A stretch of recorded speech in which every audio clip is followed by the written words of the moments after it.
क्योंकि भगवान स्वयं कहते हैं कि भक्त मुझे प्रिय हैं। क्यों भाई, कहते हैं कि नहीं? क्या कहते हैं? कि भक्त मुझे प्रिय हैं। और कलयुग के भक्त मुझे सबसे ज्यादा प्रिय हैं, भगवान ने कहा है।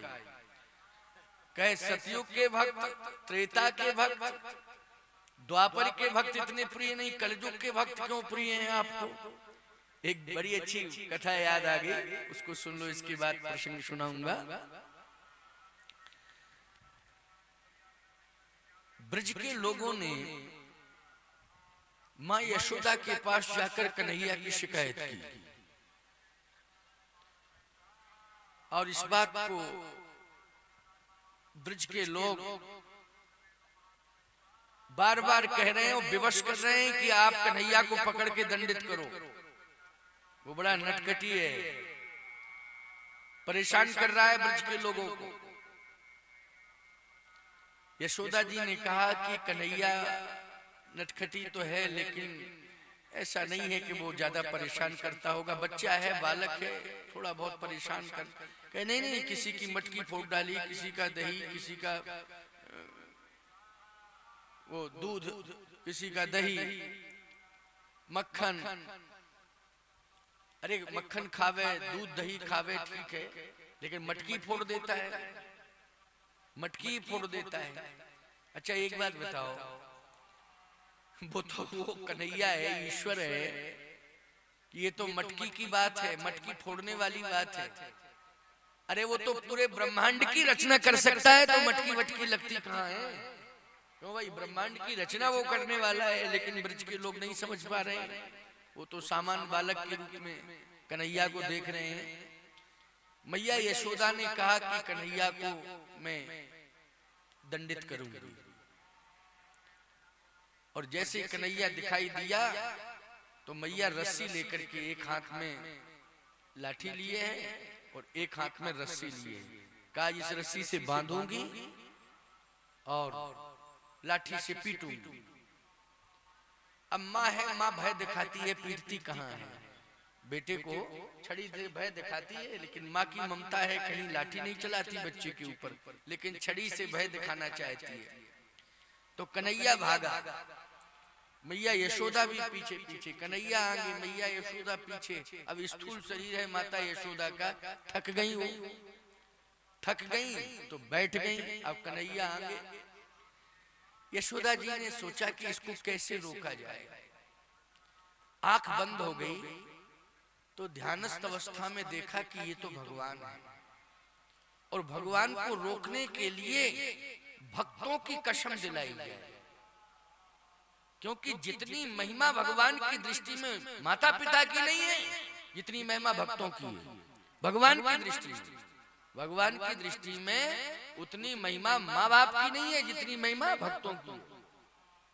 समझ गए हो कि नहीं? भक्तों को प्राणों से ज्यादा प्यार करते हैं भगवान।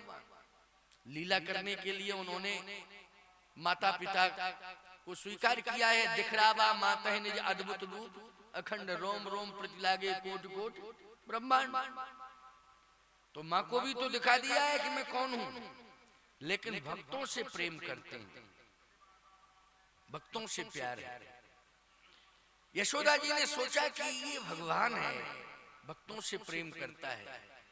अब ब्रजवासियों को भी संतुष्ट करना है और भगवान को भी समझना है कि भगवान कैसे रुक सकता है, इसको रोकने के लिए कौन सा तरीका है। उसी समय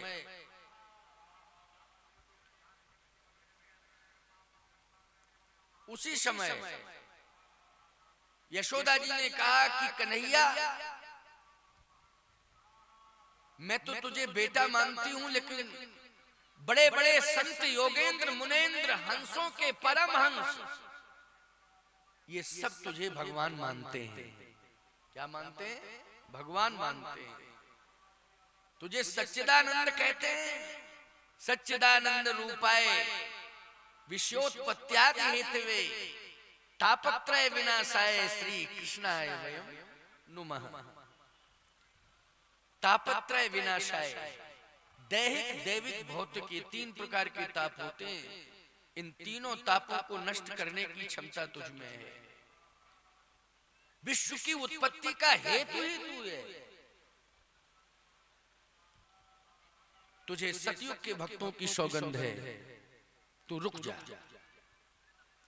कन्हैया नहीं रुका तो मैया फिर छड़ी लेकर के आगे बढ़ी, लेकिन थक गई हो।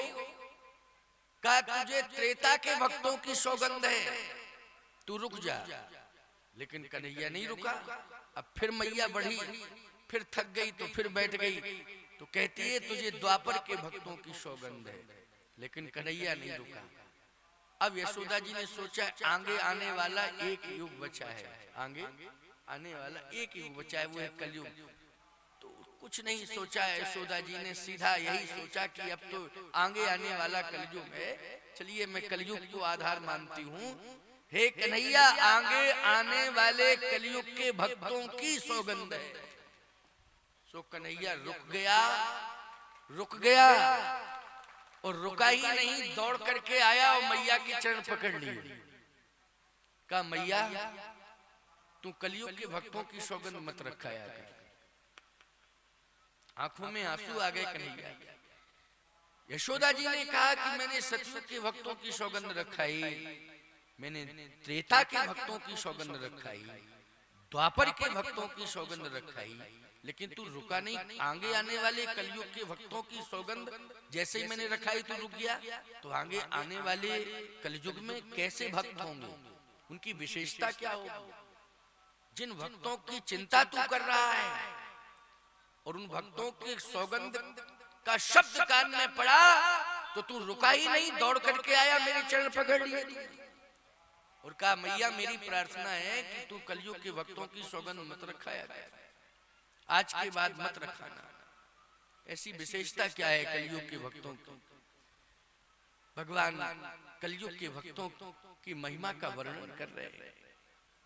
भगवान ने कहा मां सतयुग में करोड़ों की संख्या में मेरे भक्त, करोड़ों की संख्या में मेरे भक्त, त्रेता में लाखों की संख्या में मेरे भक्त, द्वापर में हजारों की संख्या में मेरे भक्त, लेकिन कलयुग में तो सैकड़ों की संख्या में ही भक्त होंगे, थोड़े ही भक्त होंगे। अगर वो भी हमसे दूर हो गए तो मेरी महिमा को कौन जानेगा, मेरी महिमा को कौन जानेगा? कलयुग के भक्त मुझे प्राणों से ज्यादा प्रिय हैं, क्योंकि ज्यादा नहीं है कलयुग में। कलयुग में भक्त ज्यादा नहीं, भक्ति का कोई प्रदर्शन करे भक्त बन के मजीरा फोड़े ये अलग बात है, क्यों? लेकिन हृदय से भक्त बनना ये अलग बात है, हृदय से भक्त बनना ये अलग बात है। भगवान को कलयुग के भक्त प्राणों से ज्यादा प्रिय हैं, क्योंकि कलयुग में अगर कोई भक्त बन गया ऐसे विषाक्त वातावरण में, ऐसे भयावह वातावरण में, ऐसे पाश्चात्य कल्चर में यदि कोई भक्त बन गया तो भगवान कहते हैं वो मुझे प्राणों से ज्यादा प्रिय है, क्योंकि कलयुग में ऐसा विषाक्त वातावरण, लेकिन फिर भी मेरा भक्त, मेरी भक्ति करने वाला। भगवान ने उसी समय मैया के चरण पकड़ लिए, कहा मां आगे आने वाले कलयुग के जो भक्त होंगे वो कम होंगे, लेकिन होंगे तो वो पूरी तरह से समर्पित होंगे, और जब मेरे प्रति समर्पित होंगे तो मुझे प्राणों से ज्यादा वो प्रिय होंगे। आप सब प्राणों से ज्यादा प्रिय हो, भगवान की दृष्टि में आप प्राणों से ज्यादा प्रिय हो।